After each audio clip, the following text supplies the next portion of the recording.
You knew it before you opened your eyes. Not from any sound, not from any alarm, just from the specific quality of the cold pressing against your face. The only part of you not buried under the mountain of blankets Mum had piled on the night before. Your breath hung in the air above you in small, visible clouds. The bedroom window was completely white, not from snow outside, but from ice forming on the inside of the glass. The linoleum floor between the bed and the door might as well have been a frozen lake. And somewhere downstairs, the house was waiting, cold, dark, and completely indifferent to your suffering. This was a British winter morning in the 1970s, and before you could face it, someone had to go first.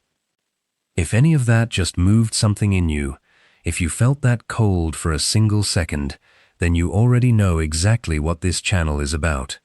Yesterday's Britain exists for everyone carrying these memories, the ones nobody talks about anymore, but nobody has forgotten either. If that is you, you are exactly where you belong. The coal fire was the beating heart of the working-class British home in winter, and the morning ritual of lighting it was one of the most important jobs in the house. It fell to Dad in most families, or occasionally to Mum if Dad had already left for work, and it was approached with the seriousness of a task that genuinely mattered, because it did. Without the fire, there was no warmth. Without warmth, the day could not properly begin. The process started with the previous night's ashes. Dad knelt at the grate with a small metal shovel, clearing the grey remnants of yesterday's fire into a bucket with careful efficiency. Then came the paper, yesterday's Daily Mirror or Daily Express, twisted into tight knots or folded into fans that would catch quickly. On top of that went the kindling, small dry sticks stored in a box beside the hearth.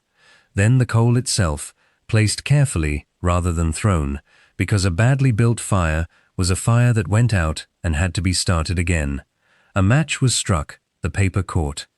For a few minutes, everything was held in a particular kind of suspense, watching, willing the flame to find the kindling to find the coal to begin its slow, reluctant burn. When it caught properly, the relief in the room was almost physical. But the fire only heated one room, and the rest of the house remained in its own private winter for most of the morning. The kitchen was bearable if Mum had the gas cooker going. The hallway was brutal. The bathroom was genuinely dangerous, a room so cold that the idea of removing clothing in it required a specific kind of resolve that most adults found difficult and most children found impossible without significant maternal encouragement. The bathroom in a 1970s British terraced house in winter was not a place you lingered. You got in, you got the job done, and you got out. The tiles were cold enough to register through socks. The toilet seat was an experience that required psychological preparation. The mirror above the sink was usually so cold that your breath fogged it the moment you leaned in. Hot water, if it was available at all, arrived through the cold tap first, running clear and freezing for 30 seconds before the warmth came through, and you stood waiting, with your hands wrapped around each other, watching the steam finally begin to rise. The immersion heater was the solution to hot water and the source of one of the most reliably recurring arguments in British domestic life.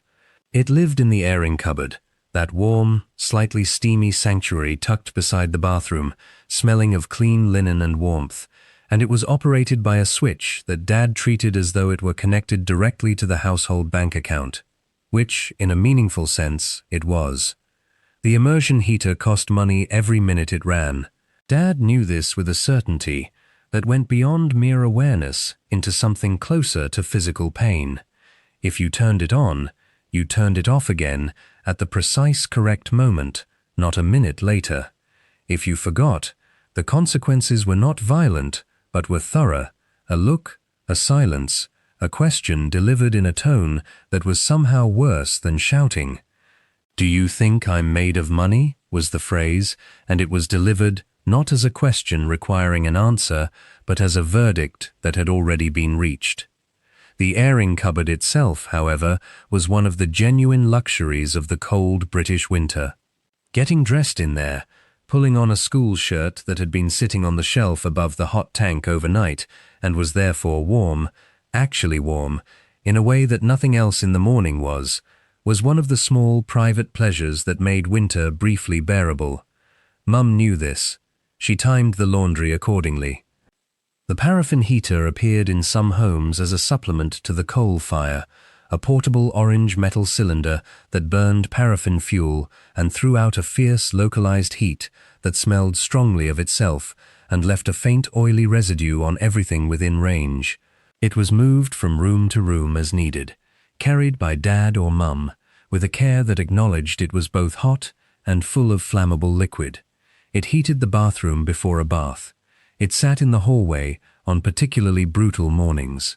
It appeared in the bedroom on the coldest nights, angled toward the beds, filling the room with warmth and that unmistakable paraffin smell that decades later still triggers the specific memory of lying in bed in a cold British winter, feeling inexplicably safe. The paraffin heater had no thermostat, no timer, and no safety features that would pass any modern inspection. It was simply a contained fire in a metal box that you placed where you needed warmth and trusted not to cause a catastrophe. In most families, it never did. In every family, someone thought about it. Getting dressed in a 1970s British winter was an athletic event requiring strategy and speed. The trick, learned quickly by every child who grew up in an unheated bedroom, was to do as much as possible while still under the covers.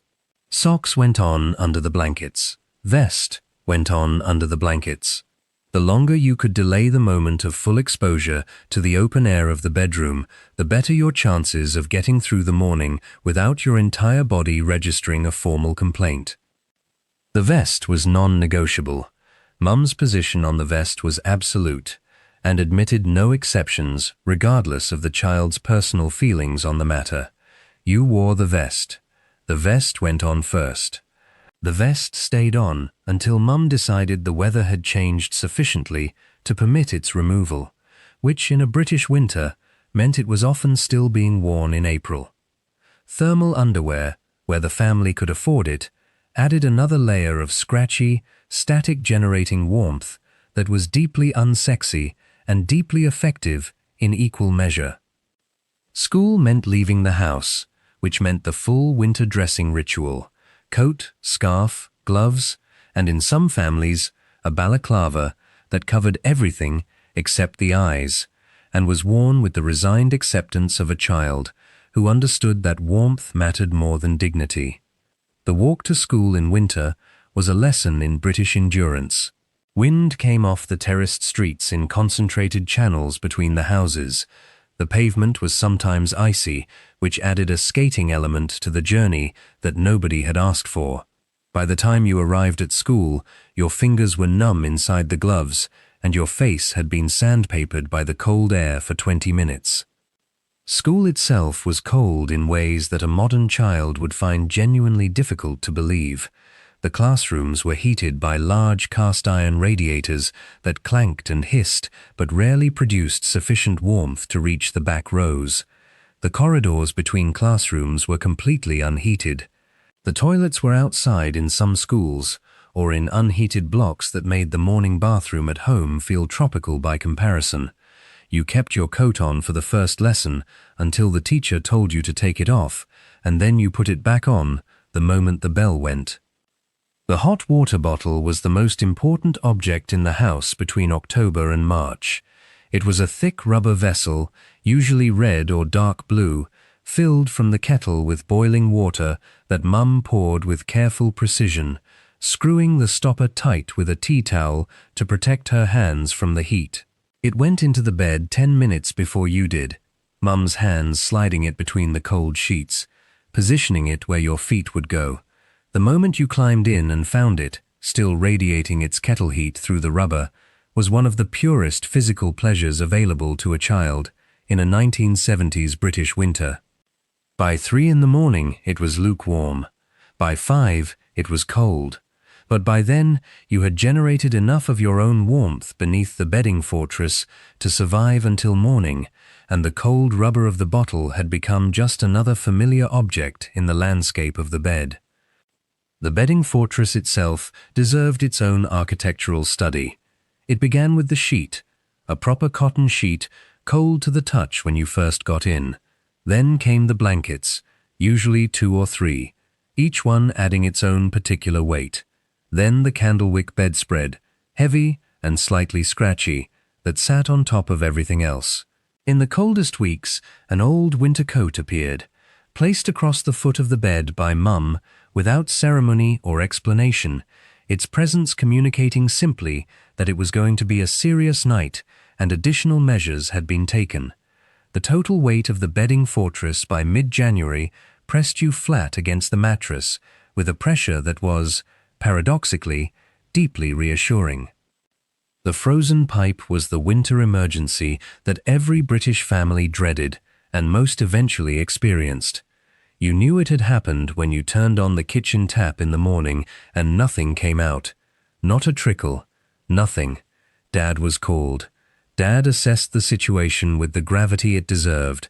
The pipe, usually somewhere in the loft or along an outside wall where the insulation was thinnest, had frozen solid overnight, and until it thawed, the house had no running water. The solution, delivered with complete confidence by Dad and variable success in practice, was heat applied directly to the pipe. This meant locating the frozen section, which required a torch and a willingness to enter the loft in midwinter, and then applying a hot water bottle, a warm cloth, or in extreme cases, a carefully directed hairdryer to the outside of the pipe until the ice inside released. The moment the water began to flow again was greeted with genuine relief by everyone in the house. The moment it began to flow too fast, because the pipe had split from the expansion of freezing water, was greeted with language that children were not supposed to hear, but always did. Friday evening in winter had its own particular warmth that came from outside the home entirely. The fish and chip shop at the end of the road, or around the corner from the high street, was one of the genuine thermal refuges of working-class British winter life. You went in from the cold street and the heat hit you immediately. The deep fat fryers running at full capacity, the steam, the warmth that gathered under the low ceiling and stayed there. You waited in the queue with your coat still on, letting the warmth seep back into your fingers, and you came out with a parcel wrapped in white paper that was warm enough to heat your hands through your gloves all the way home. Eating fish and chips on a Friday winter evening at the kitchen table or on your lap in front of the coal fire was one of the small perfect experiences that the cold made possible. The warmth of the food, the warmth of the fire, the warmth of the room that had been building all day, all of it combining into something that felt, for an hour or so, like complete sufficiency. Sunday was soup day in many working-class British homes, and the soup was not from a tin. It came from the stock pot, the large aluminum pan that had been simmering on the back ring of the gas cooker since the bones of yesterday's chicken or the remains of the weekend's vegetables had been added to water and left to do their slow, aromatic work. By Sunday lunchtime, the kitchen smelled of something deep and warming that reached into every corner of the house. Mum ladled it into bowls that were placed directly on the table without ceremony, and you ate it with bread, thick slices, heavily buttered, that you tore and dipped into the broth. It cost almost nothing. It warmed you from the inside in a way that no amount of extra blankets could replicate. Cocoa appeared on cold evenings as the final warming ritual before bed.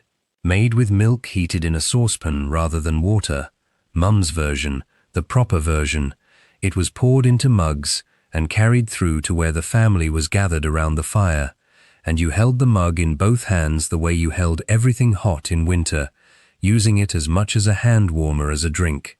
The skin that formed on the top was a matter of strong personal opinion. Some children ate it, some children carefully removed it with a spoon. Dad drank his straight through without acknowledging its existence, which was probably the correct approach. By March, the worst of it was usually over. The mornings were still cold, but the ice on the inside of the windows had stopped forming. The coal fire still went on every evening, but the morning ritual felt less urgent, less survival-oriented. The hot water bottle moved to the back of the airing cupboard. The old winter coat came off the foot of the bed. And somewhere in the slow retreat of the cold, you stopped noticing the warmth. The house felt normal again. The bathroom was just a bathroom. The bedroom floor was just a floor, until October came back around, and the whole magnificent, brutal, entirely manageable operation began again. We were not cold because our parents failed us. We were cold because that was simply the world, and the world required specific skills and specific rituals and a specific kind of collective family resilience that central heating, for all its comfort, never quite replaced. The coal fire did not just heat the room, it gave the room a center, a place where the family gathered not by habit but by necessity, and found, in that necessity, something that looked very much like warmth of an entirely different kind. If this took you back to that bedroom, that fire, that hot water bottle at the foot of the bed, please hit the like button and subscribe to Yesterday's Britain so you never miss our next story. There are thousands of us here keeping these memories alive. Thank you for watching.